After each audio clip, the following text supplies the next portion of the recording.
Deep in the heart of South Wales lives a Quimcon trail centre, somewhere known for its steep hills, its truly picturesque scenery, and amazing mountain bike trails. Welcome to Wales and welcome to Bike and Beyond.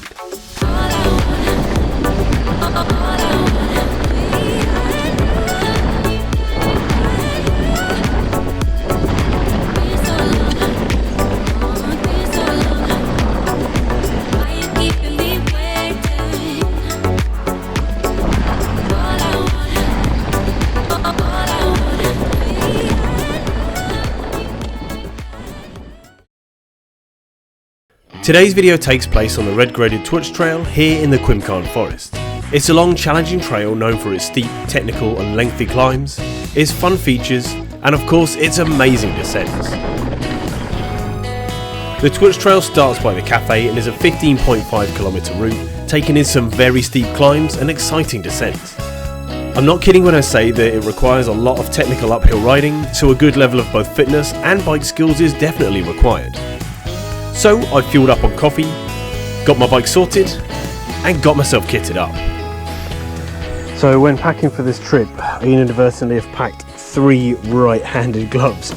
But luckily I have found, stowed in the car, a left-handed glove as well. But these old gloves have seen better days, but I guess that's what I'm taking today. And with that, I headed through the car park and up onto the trail. Setting off, you slowly make your way up the valley, which on a manual bike takes the best part of an hour. This climb is literally from the car park right up to here. But don't worry, I'm not going to force you to watch the entire climb, so here's a short montage of some of the best bits.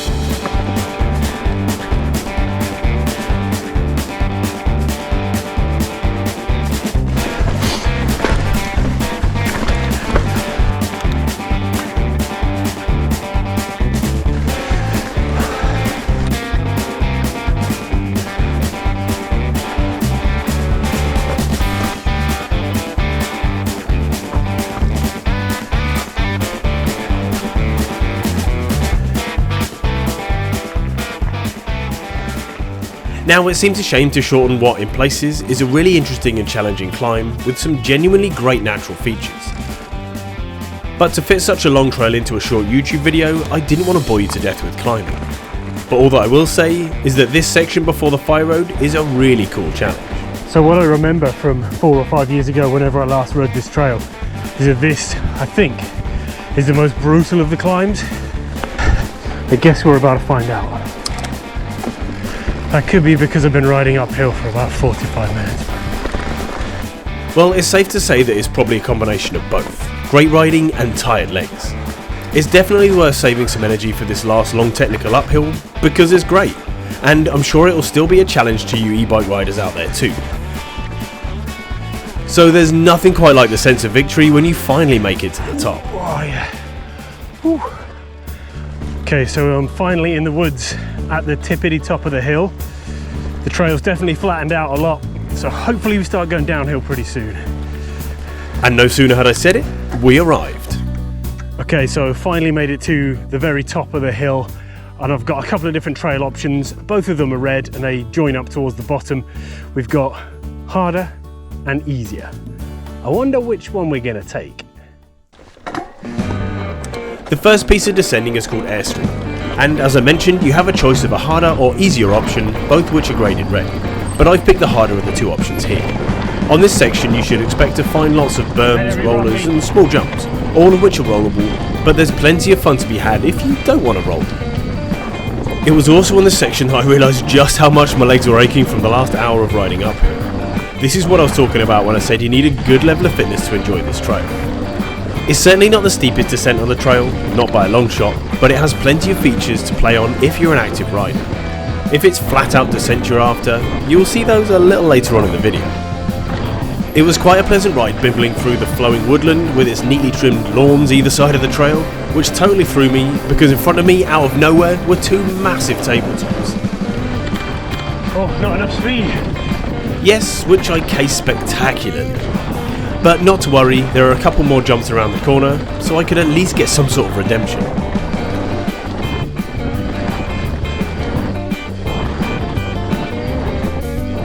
That's a bit better. Coming around this bottom section of the descent, the trail starts to wiggle around a lot more, and the surface definitely feels a lot more rocky. This descent feels like it has a bit of everything. Plenty of features, nothing too dangerous or challenging, and it feels like a decent length. A great reward for all the climbing you've just done to get here. After hitting the rocks at the bottom, you have possibly the toughest feature to clear, the narrow gate. My bars didn't quite fit through that one.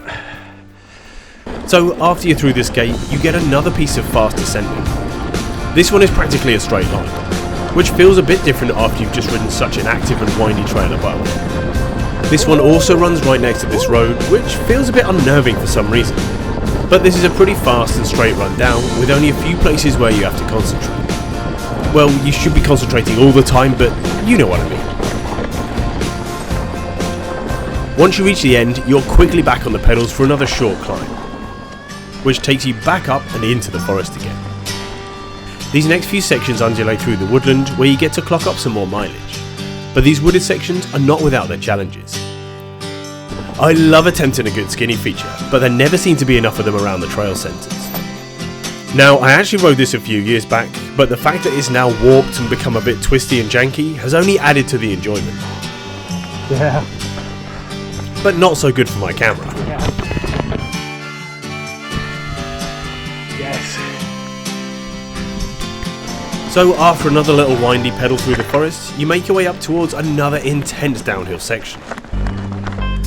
Now this is my kind of descent.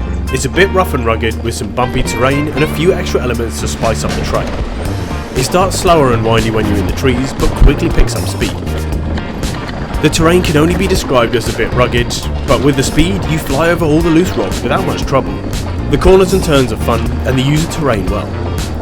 They create a great line down the hill packed with plenty of speed, an abundance of cool turns, and just good riding. However, I found myself slightly distracted. I started to hear a rattling coming from somewhere on my bike, which is never a good sign when you're hurtling down the side of a very steep hill a long way from anywhere. So in the back of my mind, the wheel is about to fall off or my handlebars are about to disintegrate or something, so this slightly took a shine off what is still an amazing descent. So when I got to the bottom, I had a quick slap check to see if the rattling is coming from any of the cables or the front wheel, but they all seem okay. Ah well, I'd better keep going. So off I pedalled, and you guessed it, it's uphill.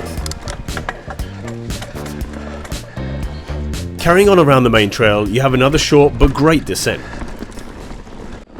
To sum this one up in 3 words, I would say roots, rocks and ruts, and it has plenty of all 3.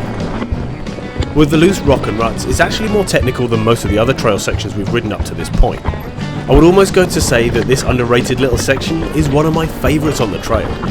Strange to say, I know, considering the length and calibre of riding that's on the TWRCH trail, but I love the natural feel of it. However, today I was still being plagued by that mysterious rattle of my bike. I eventually work out where it's coming from, by the way, and I'll tell you later on, so go and write in the comments what you think it might be. And don't cheat by waiting for me to tell you at the end and then go to write a comment. Yeah, I'm on to you. At the end you have a 90-degree sharp turn and a steep ramp. At the top you have another gate to navigate through, which is easier said than done, but you're soon on your way around the hill. Again, this is a pedally section that takes you on a bit of a sightseeing tour and really helps you increase that mileage. I definitely know that I'm earning another cup of coffee after this ride. But it's not all pedalling. If you can take your eyes off the view for a minute, you have some nice descents to focus on too. And if you like descents that are right alongside a steep drop, then this is definitely one for you. I was certainly wary of those right-handed berms as I rode, but I'm just kidding, it's all good. Anyway, there's a nice helping of bracken that will catch you before you roll down the hill anyway, so no need to worry. But in terms of riding, there's nothing very technical on this section, so you can just switch off and enjoy the ride. As you travel along, you also eventually pass the riskier downhill trails too, which cross over this one on their way much more steeply downhill. I hope to cover these trails in a later video on this channel. The TWRCH trail is a bit of a strange one in some senses, because you have such a big climb at the beginning, the majority of the trail just sort of undulates with short but fun descents and then a little pedal back up again, so it almost maintains its height the whole way around. This is great because you get to have one long descent right at the end. And after a short climb, we're almost at that descent. So we're not too far from the end of the trail, another couple of kilometres at least. But, I mean, you can't see it, but we are still so high up. So I've got a heck of a lot of descending left to go, which might start now by the look of things. So as I mentioned before, this is by far the longest descent on the trail. It's easily over 10 minutes long, riding at a good pace, and it runs from here all the way back down to the car park and cafe. You can definitely do it quicker, but of course I had other problems. Something on my bars is really rattling. I can't find out what's rattling. The noise is terrible for the audio, and I'm sure you guys don't like hearing it, but it's also unnerving that something on my bike might not be as tight as it needs to be. Clearly I'm not worried enough to stop and actually check things out properly, so I guess it's not a huge problem. So down the descent we go. Quimcon is what I consider to be an old school trail centre with old school mountain trails. If you're looking for a fun day out riding in the proper hills, then this is a place for you. If you're looking for an adrenaline-fueled, action-packed day of hitting jumps and pulling tricks, then perhaps give this place a miss. So this certainly isn't the most exciting of descents on the TWRCH trail, but it sure is the longest. This is the kind of downhill that you can get calf bumping. If you look at the map, you travel a huge distance around the valley purely descending, and it gets pretty fast and interesting in places. And I'm pretty much a fan of all types of descents. That being said, I have a small issue with this one. The only drawback is that it's very samey. Now, I've cut this footage to show you the best bits, but there are not really any distinguishable features on here or anything that really challenges you. It has no proper jumps, technical sections, or even berms to help you flow. Yes, there are small rollers and kickers that you can use as little jumps, but you have to look for them yourself. It feels a little odd complaining about a really long and flowing descent, but based on some of the other descents on the rest of the trail, I was expecting a bit more from this one. Perhaps this feeling is a product of riding more modern mountain bikes, or because trails nowadays are swaying to more of an active style of riding. Who knows? I'm someone who loves riding big mountain trails, and this is a great adventure. So coming towards the fire road, there's only one steep section left. But first... Something is rattling. Yes, something is rattling, and it's time to find out what. Found out what the rattling is. There's my water bottle coming out. Awesome. Yeah, it's my water bottle. My water bottle sits on one of those frame storage doors, and it seems to have caused it to rattle around to high heaven. As annoying as it is, I'm glad it's nothing serious or expensive. I can easily fix it when I get back to the car. So this last section of trail is a good one. It casually winds itself down the hillside with a fair amount of speed. Again, there are no major features on here, but the corners and terrain are more than enough to keep you occupied. At any other trail centre or bike park, this will be a great flow trail in its own right. But after a very long descent and an even longer technical climb before that, my legs are absolutely destroyed right now. As you're probably aware, I'm riding my SantaCruz Hightower trail bike, which is not an e-bike. As you can imagine, lots of people decide to take the e-bikes here because of the brutal climbs. But saying that, there's nothing on here that would stop you riding any type of mountain bike. I'm of course on my full sus, but yes, even a hardtail will be great on this trail. So this whole section may look pretty smooth to the naked eye, but you'll notice the camera's shaking and the water bottle is definitely rattling, which is evident of just how naturally bumpy these descents are. Fair warning, like any other good mountain bike trail, you're going to get a good thrashing from the descents alone. I ended up riding 2 trails here today, and even on my 150mm suspension 29er, I could definitely feel it when I got back to the car.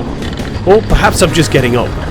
Either way, it's a good test of your kit and your fitness, and my clearly noisy kit definitely needs some attention. So as my creaky water bottle rattles us down the final straight, this is the end of the trail and the end of the video. If you made it to the end, thank you so much. Please remember to subscribe to the channel for more awesome content and give the video a like. Thanks for watching, I'll see you next time.